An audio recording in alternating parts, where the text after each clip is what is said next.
Hi and good evening. My name is Don Oshman, Editor-in-Chief and Publisher of HydeNet Market Reports, read by industry members in over 50 countries around the world. To recap what happened this week, which was kind of a trying week for buyers and sellers, looking at Europe first in our European market report, very little business seemed to be done because the sellers, the producers, were well sold, and China especially was not about to chase prices. Italy had to do some buying, but by and large it was a quiet week in Europe due to the forward position of sellers. And already there's talk about, August holidays. They're even talking about that.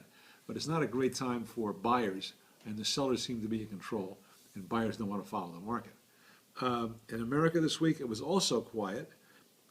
Prices were basically steady to a little bit lower, to the surprise of many, because a week or two ago people thought we were going to see a healthy decline. It hasn't happened, and we found that to be impressive. Slaughter, as of the week ending April 25th, was over sales. More hides were slaughtered than were sold, and we think the same thing is going to happen when you hear the reports next week for the week we just finished. In other words, production's up seasonally, and demand, while good or bad, people aren't buying all the hides that are being produced. But so far the market's held. And I think it's a matter now in America of who needs to buy first. The buyers will have to buy to fill their drums, or the sellers will have to get rid of some hides and maintain their forward positions. Tune into next week's report and you'll find out. Tune in to read our reports and find out before the rest of the world does. In a Latin American report, demand was a little bit slower for their wet blue TR1 sales and their other TR sales, but it was still enough to keep prices up.